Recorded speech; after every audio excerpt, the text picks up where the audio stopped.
dia a todos, né? Prazer estar aqui, agradecer pelo convite, né?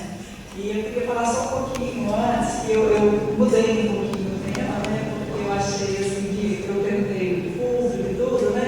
Então eu peguei e mudei. Eu achei um pouco muito técnico que eu estava falando.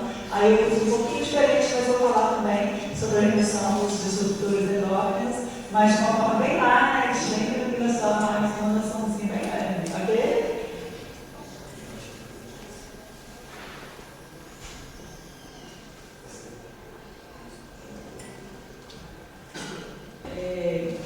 O meu mestrado, eu sou engenheira civil, né? E meu mestrado e doutorado foi nessa parte da arte, de arma, né?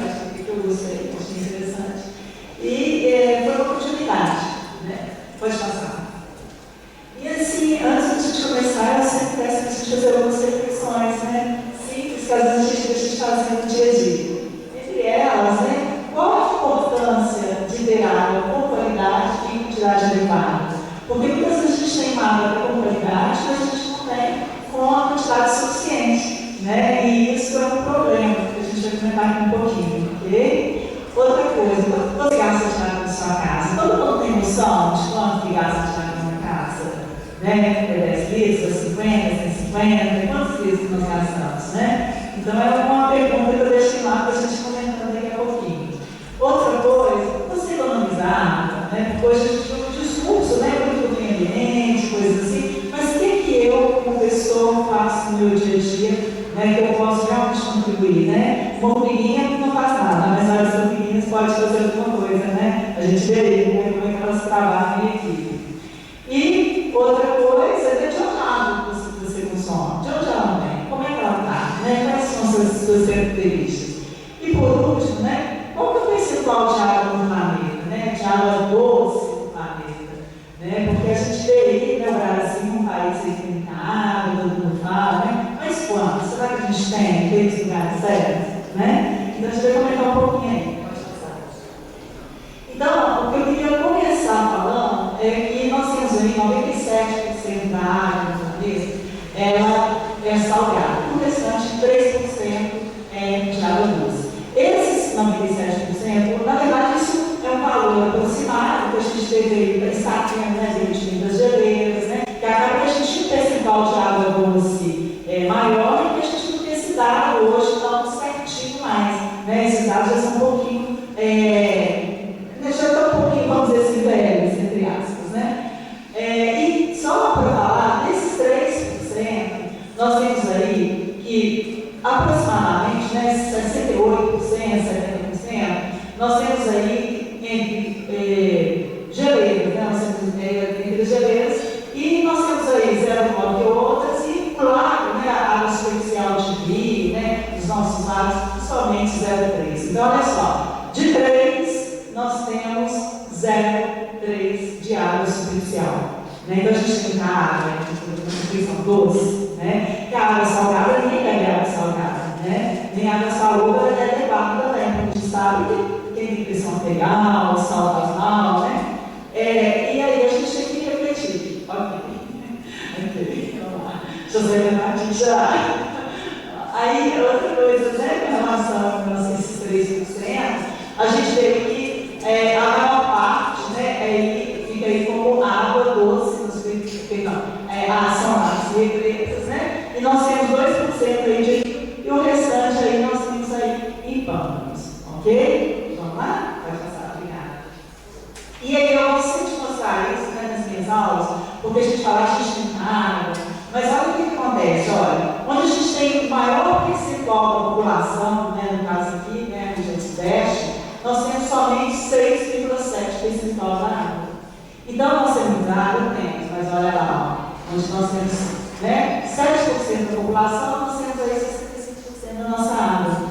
Então ela não é, né, se você for analisar, nós temos muita água, mas com relação, né, ao percentual de pessoas que necessitam dessas águas, ela não é proporcional, ela é bastante proporcional. Por isso que a gente tem aí legislação para melhor distribuição e uso dessa água. É fundamental para que todos tenham água, né? Pode passar.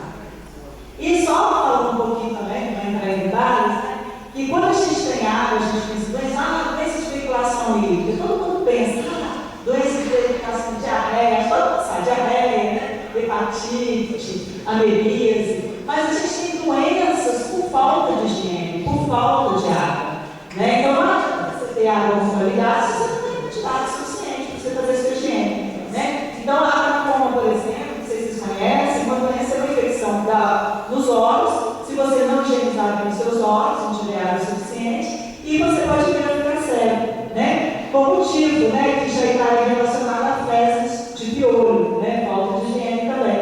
E a escabiose, a nossa famosa sarna, também correlacionada aí à falta de higiene, de banho e tudo mais, né? Então, basta água com qualidade, a gente tem também que ter água com quantidade, né? E ter uma cultura também de higiene que é importante, né, gente? É um conjunto, né?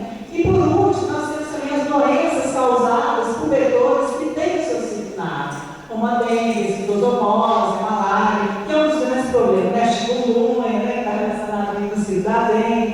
Então, são várias formas aí que a gente tem de adquirir doenças, né? Relacionadas à água. Uma diretamente da água, sem tratar, sem qualidade, a outra pela falta de água suficiente, e a terceira aí pelo ciclo, né, dos animais aí que vão transmitir na água, né, que podem transmitir doença. Pode passar, deixa eu acelerar aqui. E aí fica um pouquinho essa questão dos mananciais. Onde tem nossa água? Então eu achei interessante, né, a palestra de resíduo que foi falada, né? Ó, o lixo pode vir para a água. Né? Você falou assim, para onde vai, né? Mostrou os animais aí, mas ele vem para a água. E isso tem uma consequência para a gente. Por quê? Uma água de melhor qualidade, o custo do trabalho é mais barato, né? E a quantidade de contaminantes também é maior. Então, quando a gente joga o nosso lixo chega à água, nós vamos ter um custo maior para o tratamento dessa água, né? Então, são coisas que a gente tem que pensar, né? Agora, tem dito também, se vai ter guerra por causa de água. Se a gente fosse ter guerra por causa de água, nós já teríamos. Tem lugares no mundo aí que não tem água, a gente sabe disso. Então, não vai ter guerra por causa de água. Agora, outra coisa que as pessoas falam assim, está contaminando. Contaminar é ruim, qualquer coisa. Infelizmente, a gente contamina, né? A gente contamina e essa contaminação, ela vai ficar para os nossos descendentes, infelizmente. Tem várias delas que é muito difícil ou praticamente impossível de ser retirada. E, no caso aqui, a água você trata. Qualquer água você vai tratar. Você pode pegar um esgoto, tratar e depois beber essa água. O problema é o custo. Né? O custo que está envolvido, nós não temos dinheiro para pagar isso, né? E até quando dessa remoção que a gente consegue retirar?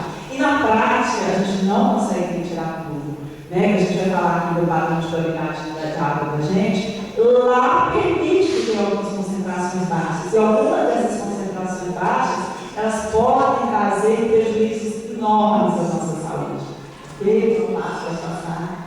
Aqui nós temos eu também falei dos mananciais superficiais, e aqui são alguns mananciais subterrâneos, inclusive o Urbana, que é a área rural, ela é praticamente atendida, né, nessa questão aí de água subterrânea. Nós temos pouquíssimas, né, comunidades aqui com água superficial, né, que são rios, né, eu sei mais das águas subterrâneas. Inclusive a gente também vem fazendo pesquisa nessas áreas, a caracterização, né, alguns parâmetros que a gente consegue aqui. E aí, nós temos esse mais simples que é a cisterna que a gente tem, né, até os poços semi-artesianos, né, que eles já estão aí sob pressão atmosférica, e nós temos os poços jorrantes, né, que a gente chama de poço artesiano. O mais simples, né, que são aí nossos famosos poços simples, chamados também de cisternas e tudo mais, a gente tem eles, e ele encontra o lençol freático, ou seja, essa parte aqui que tem água no solo, essa água é retirada. Aqui, normalmente, esses poços semi-artesianos, eles são mais profundos, e os artesianos, eles são mais profundos, eles são confinados, ou seja, a pressão superior da atmosfera, o que isso acontece? A água tende a jorrar, né, você consegue ter acesso a essa água.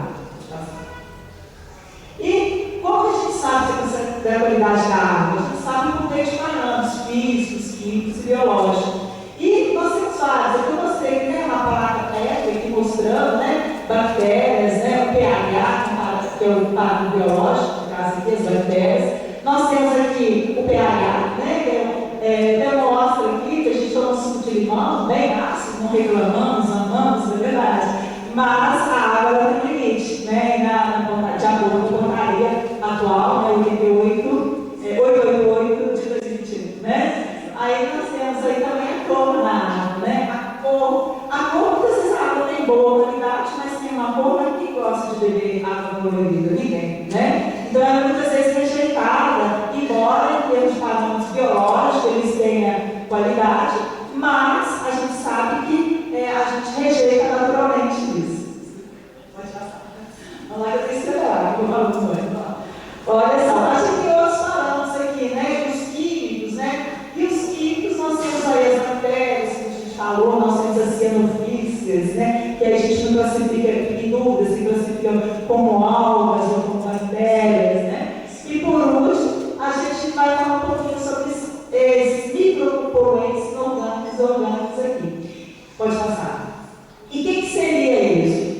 No mundo atual, nós, seres humanos, nós consumimos várias coisas, né? E não só remédios, como hormônio, né? E o que acontece? Nós usamos, quando a gente faz uma plantação, a gente usa muito agrotóxico. A gente sabe que se você produzir comida em grande escala aí, se você tem que usar alguns artifícios para a gente ter, né? Não adianta nada a gente produzir pouca comida, né? Sem agrotóxico, o resto passa fome, né? Então, nós temos que alimentar a população toda mundial. E diante disso, a gente usa produtos. E muitos desses produtos, né? Eles podem ir para o corpo d'água, né? Eles vão ficar no solo, vão caminhar para o corpo d'água. Mas não só esses produtos, a gente pensa assim, mas eu não faço isso, eu sou política, né? Eu sou correta ambientalmente. Mas quantos produtos que você usa na sua casa de limpeza que tem produto químico e que vai para o meio ambiente? Né? Olha a qualidade, olha o número, nós temos assim, milhares de produtos, para onde que eles vão? Vão para o meio ambiente. Então nós somos poluidores. Uma formiguinha não polui tanto, mas milhares de formiguinhas, olha o impacto que a gente gera, né? Então, esses produtos, infelizmente, eles vão para o solo, que vão para o corpo d'água, e aí, o que acontece? Isso vai contribuir, isso vai contaminar os peixes, tá? Vai contaminar a gente também, de alguma forma. Então, a gente tem aí hoje o que a gente chama de disruptores endócrinos, né?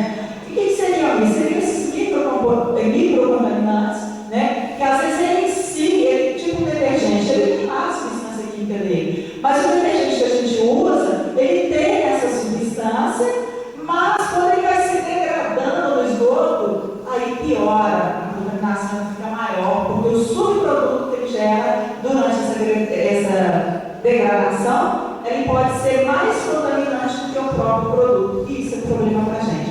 Por quê? Porque o nosso tratamento de água convencional, ele elimina, ele vai eliminar e tudo mais. E, deixa eu só acelerar aqui. E aí, o que acontece? Ele elimina e o que vai acontecer é que ele elimina 100%. Então fica alguma coisa. E não são todas as técnicas que vão realmente remover isso. A gente tem técnicas, por exemplo, o carvão ativado. Né? Se eu faço um tratamento convencional, pode passar, pode passar, vamos acelerar aqui, pode passar. Pode passar, pode passar, pode passar. A gente tem um tratamento convencional, que é usado na maior parte do Brasil, né? Eu tenho várias etapas, né? Eu jogo um produto químico, esse produto químico reage, forma um flórido, vai sedimentar esse flórido, depois a água vai ser filtrada, depois desinfectada. Esse tratamento, ele nem sempre é suficiente para remover esse tipo de impureza, essas impurezas micropoluentes. Tem o esgoto também é tratado, mas também não consegue. Então, acaba que fica um remanescente e a gente tem, né, de uma certa forma, todo mundo vai sendo contaminado de outra forma. E isso não vem só para a água, não, tá, gente? A água é o caminho, mas a nossa comida, eu acho que ela é grande vilã hoje nessa contaminação que a gente tem. Então, isso causa o quê? Essas substâncias, elas mexem no sistema endócrino da gente. E quando mexe no todo. Acho que o equilíbrio da gente, se a gente for pensar, são os hormônios, né? A gente tem o hormônio do crescimento, né? O hormônio que a gente reproduz. Nós somos bombas relógios de hormônio, não é verdade? E quando a gente pega, consome um fármaco qualquer, a gente metaboliza parte, mas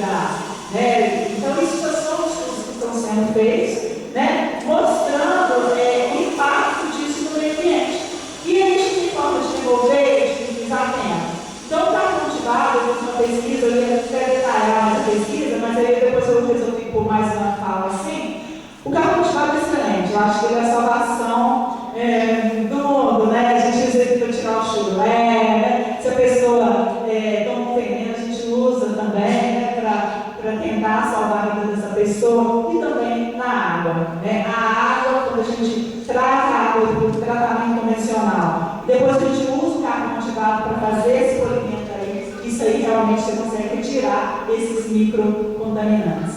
Né? Deixa eu só assim, pode passar. Isso aqui é a era de ouro branco, eu só mostrei do tratamento convencional, né? Pode passar, pode passar. E falando aqui, né? Como eu falo que a gente recebe uma água tratada, toda água tem que ser tratada. Independente da técnica, toda água tem que atender a portaria. Independente de toda a água ser tratada, porque a gente tem inúmeras técnicas. Né? Aqui prevalece no país o tratamento convencional. Mas o tratamento convencional, por exemplo, ele não remove o sal da água. Né? Então lá, por exemplo, no Ceará, eles têm problema de água salgada, o que eles utilizam? Filtração e membranas. Então eles têm outras técnicas que a gente usa, perdão, em função das características que a gente vai da água que ela tem. Nem se ela tem sal, o tratamento convencional não é adequado. Ela tem muito microcontaminantes, então a gente está usando o uso de carbono ativado. O cloro também, né? O cloro é usado para desinfecção, mas acaba que ele contribui também para a diminuição, né, de alguns desses contaminantes. Ele dá ele oxida, né? Então acaba que gera outro subproduto. Aí tem que ser investigado o que esse subproduto pode fazer para a gente. Aí outra questão, que nem o detergente. Também pode aí, né, o detergente não é tão contaminante, mas o subproduto do detergente é muito mais contaminante. Ok? Pode passar. Aí só mostrando aqui, ó. Qual você falou? Não, pode passar. Isso aqui foi parte de um estudo que eu fiz, né? E é só para falar, né, que tem alunos aí que a pesquisa é muito importante e é um caminho. Então, quando a gente pesquisa, né, via as pesquisas que vocês apresentaram, eu acho que é fundamental quando a gente, como pesquisador, sempre passando realmente, detalhadamente, né, não esconder-se numa caixinha preta ou por um lugar. Porque senão a pessoa que vai dar continuidade, ela tem que começar do zero. Então, por que hoje a gente sabe de tanta coisa? Porque pessoas passaram isso para a gente no passado. Então, sempre com o intuito de passar, porque é um conhecimento infinito. E a gente não tem que ficar com